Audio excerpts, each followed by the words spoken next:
Hello दोस्तों। तो आज हम एक ऐसे टॉपिक के ऊपर बात करने वाले हैं जो प्रॉब्लम सभी बिगिनर्स के साथ आती है, जो शुरुआत में नए पौधे लगाने की कोशिश करते हैं, नई कटिंग्स लगाने की, नई कलम लगाने की कोशिश करते हैं। उनके साथ ये प्रॉब्लम अधिकतर आती है कि उनकी कटिंग नहीं चल पाती, चाहे वो बरसात में लगाएं या सर्दियों में लगाएं। उनकी जो कलम होती है वो नहीं चल पाती, उसमें रूट्स नहीं आ पाती और वो सूख जाती है। तो आज हम बात करेंगे कि आप इसे कैसे लगा सकते हैं। मैंने इसे पानी के अंदर लगाई थी और पानी के बाद मैंने इसे मिट्टी में शिफ्ट की, तो मेरी सभी कलमें चली है, सारी स्टेम चली है। तो मैं आपको आज इस वीडियो में इसके बारे में बताऊंगा। तो सबसे पहले शुरू करते हैं। तो मेरे जैसे कि आप देख सकते हैं 5 मैंने इसमें कलम लगाई थी, जिसमें 2 क्रोटोन की है, 2 ट्रेसिना रिफ्लेक्सर जिसे हम सॉन्ग ऑफ इंडिया के नाम से भी जानते हैं, और एक हेबिस्कस की है। तो हमने ये पांचों स्टेम इसमें लगाई थी और इस पांचों के अंदर अच्छी सी रूट्स आ गई है। साथ ही आप देख सकते हैं कि मेरी जो ये पर्पल हार्ट की कटिंग है, तो इसमें मैंने क्या हुआ था कि एक दिन पहले हवा से टूट के गिर गई थी, तो मैंने इसे नेक्स्ट डे लगाया तो भी ये चल गई है बहुत अच्छी तरीके से। थोड़ी सी ऊपर से सूख गई है लेकिन ये बहुत अच्छी तरीके से चल गई है। तो आपको इसे कैसे लगाना है, आपको इसकी मतलब जिससे बाद में जब आप शिफ्ट करें तो इसकी मिट्टी कैसे रखनी है और अभी इसका पानी कितने दिनों में चेंज करना है, वो सब मैं आपके साथ शेयर करूंगा। तो इसके रिजल्ट आपको बहुत अच्छे मिलेंगे, तो आप वीडियो को पूरा देखें। तो चलिए शुरू करते हैं। सबसे पहले बात कर लें कि आपको स्टेम कैसी लेनी है। तो आप किसी भी पौधे को वैसे लगा सकते हैं।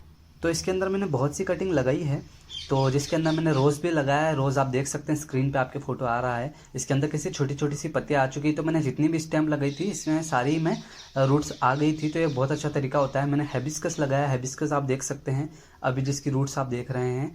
मैंने सॉन्ग ऑफ इंडिया ड्रेसिना रिफ्लेक्सा लगाया है, मैंने क्रोटोन लगाया है, मैंने इसके अंदर बहुत सारे पौधे लगाए हैं और बहुत सारे अच्छी तरह से मुझे रिजल्ट मिले हैं। तो चलिए शुरू करते हैं। तो सबसे पहले बात करें आपको स्टेम किस तरह की लेनी है।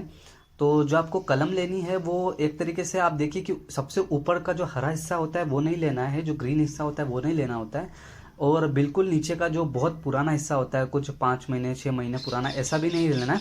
आपको लेना है जो 15 दिन 20 दिन या मतलब 1-2 महीने से का हो एवरेज, जो ब्राउन हो गया हो, जैसे कि मैं आप देख सकते हैं इस स्टेम के अंदर। तो आपको इस टाइप की स्टैम्प लेनी है। तो ये लेने के बाद आप क्या करेंगे कि जैसे हमने इसके नीचे नीचे के कुछ पत्ते हटा दिए हैं ताकि इस पे स्टैम्प पे एकदम लोड ना आए। आप सारे पत्ते ना हटाएं, क्योंकि वाटर में जो पानी में हम लगाते हैं उसमें पत्ते आने में थोड़ा टाइम लगता है, साथ ही इसके लिए थोड़े पत्ते ज़रूरी भी होते हैं। तो आप नीचे नीचे के कुछ पत्ते हटा दें और अब हम इसमें शेप देंगे। तो शेप आप कैसे देंगे कि आप एक शार्प चाकू से या कटर से, इसे चाकू से ही काटना चाहिए। तो पहले आप उसे अच्छी तरह से साफ कर लें किसी भी डिटॉल या सैनिटाइजर से, और ताकि इसमें कोई इन्फेक्शन की या ऐसे कोई दिक्कत ना आए। और आप इसे साफ करके और अच्छे से काट लें 45 डिग्री के एंगल पे, मतलब एक बार में 45 डिग्री के एंगल पे एक बार में काट लें। तो हमने इस तरह से इस स्टेम को काट लिया है। और काटने के बाद अब हम इसमें क्या करेंगे कि देखिए, फंगीसाइड अगर आपके पास हो तो फंगीसाइड मार्केट में भी मिलता है, जो फंगस नहीं लगने देता है, या जो पानी के अंदर ये जो हम जैसे स्टैंप लगा रहे हैं तो इसको खराब नहीं होने देता है, इस टाइप से कुछ काम करता है। तो अगर आपके पास फंगीसाइड हो तो ठीक है, कोई बात नहीं। और अगर नहीं हो तो आप हल्दी को गीला कर कर या सिर्फ सूखा पाउडर भी इसके ऊपर लगा सकते हैं। तो इस तरह से हम इस पर फंगीसाइड या हल्दी का पाउडर लगा देंगे।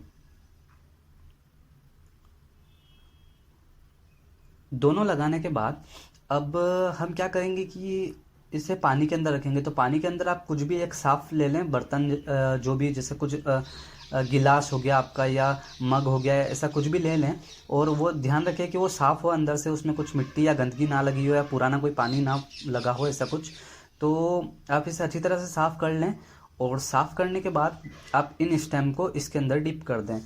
अब आपको एक जैसे ये मेरा मग है, तो इसके अंदर आप कितनी स्टेम्प रख सकते हैं, तो आप इसमें 3 से 4 स्टेम्प रख दें, ताकि इसको भी थोड़ा स्पेस मिलता रहता है। साथ ही रूट्स अगर आएगी तो अच्छा रहेगा, इसके अंदर स्पेस बहुत रहेगी, एक दूसरे में टच नहीं होगी।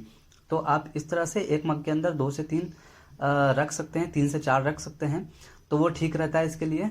तो अब आप इसे रख दीजिए। अब आपको पानी कितने दिन में बदलना है, तो पानी की बात करें तो पानी आप इसका 2 से 3 या 3 से 4 दिन में बदल सकते हैं। ये आपके मतलब पानी गंदा होने के ऊपर होता है, कि जैसे आपने कहीं आउटडोर रखा है वैसे आउटडोर ही रखते हैं इसे, लेकिन आपने किसी ऐसी जगह रखा है जो ऊपर पौधा है या कोई पेड़ है जिसमें से इस पर रोज पत्तियां या गंदगी गिरती है, तो आपको 2 दिन में 3 दिन में से बदल देना चाहिए। और अगर आपने ऐसी जगह रखा है जहाँ पानी गंदा नहीं होता, तो आप 3 से 4 दिन में से बदल सकते हैं। तो पानी आप बदलें कैसे, तो जब भी आप ऐसे स्टैम्प निकाले, देखिए मैं आपको करके बताता हूँ। तो आप जैसे स्टैम्प निकाल के साइड में रखें, उसके बाद इन स्टैम्प के ऊपर भी या तो नली के प्रेशर से, आपका जो पानी की नली होती है उसके प्रेशर से, या सिर्फ ऐसे ही सिंपल पानी से आप इसको, इसके जो स्टैम्प है इसकी रूट्स होती है यहाँ पे भी इसे थोड़ा धो लें। बिल्कुल हाथ लगा के ना धोए वरना रूट्स टूट जाएगी। आप सिंपली धो लें। और दूसरा आपका जो मग होता है, आपका जो कंटेनर होता है जिसमें आपने इसको रखा होता है, उसको भी अच्छे से साफ कर लें ताकि इसमें गंदगी ना हो, रूट्स खराब ना हो या कोई भी गंदे कीड़े वगैरह ना लगें।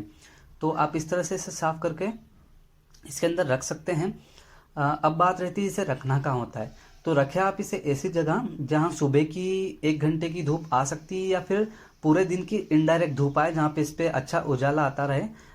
तो अच्छा उजाला आता रहे, और या तो फिर एक सुबह 1 घंटे की या 1.5 घंटे की हल्की सनलाइट आती रहे, तो ताकि इसका काम भी होता रहेगा और ये बिल्कुल इसका पानी भी नहीं सूखेगा, पानी गर्म होकर ऐसा नहीं होगा। तो ये आप कब कर सकते हैं, तो आप ये सर्दियों के टाइम कर सकते हैं, बरसात के टाइम कर सकते हैं।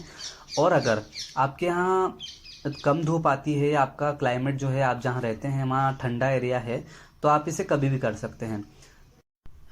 अब हम बात करते हैं कि जैसे हमने ये पर्पल हार्ट लगा रखा है, तो इसे लगाने का क्या तरीका होता है। तो एक बहुत ही सिंपल सा तरीका होता है पर्पल हार्ट को लगाने का। ये पानी में बहुत अच्छी तरह से प्रोपोगेट हो जाता है। उसके बाद जब आप इसे सॉइल में लगाते हैं तो बहुत अच्छी तरह से चलता है।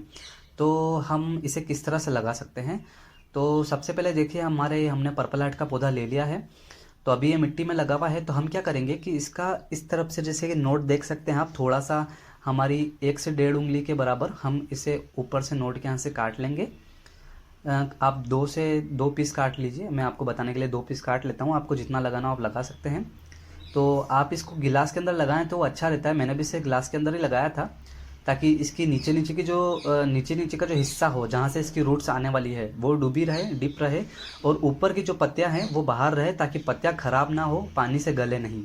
तो गिलास इसके लिए बहुत अच्छी होती है। आप कोई भी वेस्ट गिलास ले सकते हैं, किसी भी जो भी आपके पास कंटेनर अवेलेबल हो आप उसमें कर सकते हैं। तो हमने इसे सिंपली ले लिया है। इसका भी तरीका यही है कि आप इसका, अगर आपने कैंची से नहीं काटा है, हाथ से काटा है, तो आप इसको अच्छा सा शेप दे दें। आप सिंपल सा एक कटिंग करके शेप दे दें, जैसे देखिए इस तरह से। और अब इसे आप आधी गिलास पानी, मतलब जहाँ तक इसके जो नीचे का ये हिस्सा है, ये वाला, ये डूब जाए, वहाँ तक आप गिलास के अंदर पानी रख दें। और आप इसे रखें कहाँ, तो रखें आप इसे ऐसी जगह जहाँ हल्की इस पर धूप आती हो, या तो सुबह की या फिर वही पूरे दिन की इनडायरेक्ट धूप आती हो, मतलब सिर्फ उजाला आता हो, तेज रोशनी आती हो, उस तरह की जगह पे रखें। तो वो सही रहता है इन प्लांट्स के लिए, इनको लगाने के लिए। तो चलिए बात हो गई। अब देख लीजिए कि मेरे पास जैसे मैंने रूट्स आ गई हैं इन पौधों की, जैसे मैंने आपको बताया इसी तरीके से मैं इनको रूट्स लाया हूँ। तो ये रूट्स आ गई है। तो अभी आपको क्या करना है, तो आप क्या करिए कि जैसे मिट्टी आपको कैसे लेनी, तो आपको जिस भी पॉट में लगाना है, तो पॉट में कैसे लगाना होता है वो मैंने आपको बता ही दिया है। नीचे अच्छा सा ड्रेनेज रखना होता है। अब मिट्टी आप कैसी यूज़ करें, जो मेरे सभी पौधों में यूज़ करता हूँ मैं, चाहे वो स्टेम से लगाने के लिए यूज़ करूँ, चाहे ये इस तरीके से लगाने के लिए यूज़ करूँ, या सीड से लगाने के लिए यूज़ करूँ, मैं तीनों के लिए एक ही टाइप की मिट्टी यूज़ करता हूँ। वो मिट्टी मेरी होती है कि मैंने इसे 3 हिस्सों में डिवाइड किया होता है, जिसमें मैं एक हिस्सा खाद आप कोई भी वर्मिंग कंपोस्ट या गोबर खाद या जो भी आपकी नेचुरल खाद मिल जाए वो ले सकते हैं। एक हिस्सा बालू-रेत बजरी, जो आपके कंस्ट्रक्शन पे काम आती है, ये घर बनाने वगैरह के लिए बालू-रेत जो बजरी काम आती है, एक हिस्सा वो। और एक हिस्सा सादी मिट्टी जो आपके आसपास में रोड की खुदाई में या आसपास प्लॉट की खुदाई में निकलती है, या जो आपके यहाँ पाई जाती है, वो वाली सिंपल मिट्टी होती है, सादी मिट्टी। ठीक है, तो हम इन तीनों को अच्छी तरह से मिला लेंगे। अब बात करें कि इनके साथ हम क्या मिला सकते हैं, तो देखिए ऐसे तो नीम खली मार्केट में मिलती है। नीम खली एक नीम की खाद होती है, नीम के पत्ते और नीम की स्टेम से बनी होती है, उसको खाद बनाते हैं, तो वो मार्केट में मिल जाती है, इजीली अवेलेबल हो जाती है। अगर वो ला सकते हैं तो आपका बड़ा पोर्ट है तो उसमें 1 चम्मच, और अगर छोटा पोर्ट है तो उसके अंदर आप आधी चम्मच डाल सकते हैं। तो हम नीम खली की जगह इसमें मैंने सॉइल के साथ ही नीम का पाउडर मिला रखा है। नीम का पाउडर आप कैसे मिला सकते हैं कि आप कहीं से भी जब ये नीम के पत्ते ले आएँ, उसे अच्छी तरह से धूप में सुखा लें। मैं तो ये काम गर्मियों के टाइम कर लेता हूँ कि गर्मियों में नीम के पत्ते लाकर उसे अच्छे से सुखा लेता हूँ। अच्छे से सूखने के बाद उसे पीस कर स्टोर कर लेता हूँ। तो मैंने इसमें नीम का पाउडर मिला दिया है, और अब हम इसमें ये लगाएंगे। तो आपको बस कुछ नहीं करना है, जैसे आप जितना इसकी रूट्स हैं इतनी स्पेस इसमें खोद लें, और खोदने के बाद इसको अच्छी तरह से इसके अंदर डिप कर और हल्के हाथ से इसे प्रेस कर दें। मिट्टी जो मैंने आपको बताई है आप वही लें। और अगर आपको इसकी और अच्छी डिटेल्स में देखना है कि मिट्टी आप कैसे बनाएं तो मेरी एक वीडियो है वो भी आप देख सकते हैं, उसकी लिंक मैं डिस्क्रिप्शन में आपको दे दूंगा। तो उस तरह की मिट्टी आप सभी प्लांट के लिए बना सकते हैं, उसी से मेरे सारे पौधे बहुत अच्छे चलते हैं, तो मैं आपको वही एडवाइस करता हूँ। तो वो आप देख सकते हैं वीडियो। तो बस इसी तरह से मैं इन्हें लगाता हूँ। अब बात करें कि इन्हें कहाँ रखना है, तो देखिए ये हमने लगा दिया है। अब जैसे इन्हें पानी से निकाला है तो आप इन्हें नॉर्मल प्लांट की तरह इतना पानी तो नहीं दे सकते क्योंकि वो रूट्स पे चल रहे हैं और ये इनकी अभी छोटी रूट्स है। तो आप इन्हें सेमी शेड एरिया में रखें, मतलब जहाँ थोड़ी धूप थोड़ी छाया आती हो, इंडोर प्लांट की तरह। और उसके बाद आप इसमें हल्का हल्का पानी डालते रहें। खाद वगैरह अभी ना डालें, खाद की अभी कोई ज़रूरत नहीं है, बस नॉर्मली आपने इसमें मिट्टी में लगा दिया है वही ठीक है। और तो बस यही तरीका होता है इसे लगाने का। बस कुछ बातें ध्यान रखने की होती है, मैं आपके साथ रिपीट कर देता हूँ कि स्टेम्प आपको एक अच्छी सी लेनी है, मतलब थोड़ी सी मैच्योर, थोड़ी सी ब्राउन स्टेम्प लेनी है जैसा आपने वीडियो में देखा इस तरह से। और आपको प्लांट की जो मिट्टी होती है वो सॉफ्ट ड्रेन वाली रखनी है, जिसमें मैंने एक हिस्सा खाद, एक हिस्सा सादी मिट्टी और एक हिस्सा बालू रेत मिलाया है। और साथ में आप नीम पाउडर या नीम खली मिला सकते हैं, अगर ऑप्शनल है, आपके पास है तो ठीक है, नहीं है तो कोई बात नहीं, ऑप्शनल है, ठीक है। और आप स्टेम मोटी लें, स्टेम की कटिंग 45 डिग्री पे करें, चाकू को सैनिटाइज कर लें, अच्छे से साफ़ कर लें ताकि कोई इन्फेक्शन की दिक्कत ना आए। पानी आप 2 से 3 दिन या 3 से 4 दिन में बदल सकते हैं। प्लांट को आपको सेमी शेड एरिया में रखना है जहाँ थोड़ी धूप आती हो, इस तरह के एरिया में रखना है जहाँ हल्की धूप हल्की छाएँ आती हो या पूरे दिन की तेज़ रोशनी आती हो, धूप नहीं तेज़ रोशनी आती हो, ऐसी जगह पर रखना है। और आपको इस मिट्टी में लगाना है। मिट्टी में लगाने के बाद आपको इसको थोड़ी देर इंडोर से मेरा मतलब है कि जहाँ पर जैसे मैंने बताया आपको थोड़ी धूप थोड़ी छाएँ आती हो ऐसी जगह पर रखें। और इस तरह से बहुत अच्छा चल जाएगा। थोड़े दिन में से रूटिंग होने लगेगी नीचे अच्छी सी, और ऊपर भी बहुत सारी पत्तियाँ आने लगेगी। तो आपका कोई भी स्टेम हो, कोई भी पौधा हो, आप इस तरह से लगा सकते हैं, चाहे वो रोज़ हो या कुछ भी हो। बस यही ध्यान रखें कि लगाते टाइम या इन चीज़ों में आपकी स्टेम वगैरह ना टूट जाए। और साथ में सफाई करते टाइम जो आपको मैंने कहा है कि 2-3 दिन में आप सफाई करें, उस टाइम आपकी स्टेम को या रूट्स को दिक्कत ना हो, तो इस चीज़ का आप ध्यान रखें, तो आपकी रूट्स ना टूटें, इसका आप ध्यान रखें। तो बस यही था आज का वीडियो। इससे मुझे उम्मीद है कि आपको बहुत अच्छी सक्सेस मिलेगी। मैंने बहुत सारे प्लांट इससे लगाए हैं और मुझे बहुत अच्छा रिजल्ट मिला है। तो उम्मीद करता हूँ आपको वीडियो पसंद आया होगा। वीडियो अगर पसंद आया तो इसे लाइक करें, शेयर करें, सब्सक्राइब करें और कमेंट करके बताएं वीडियो आपको कैसा लगा। Thank you for watching my video.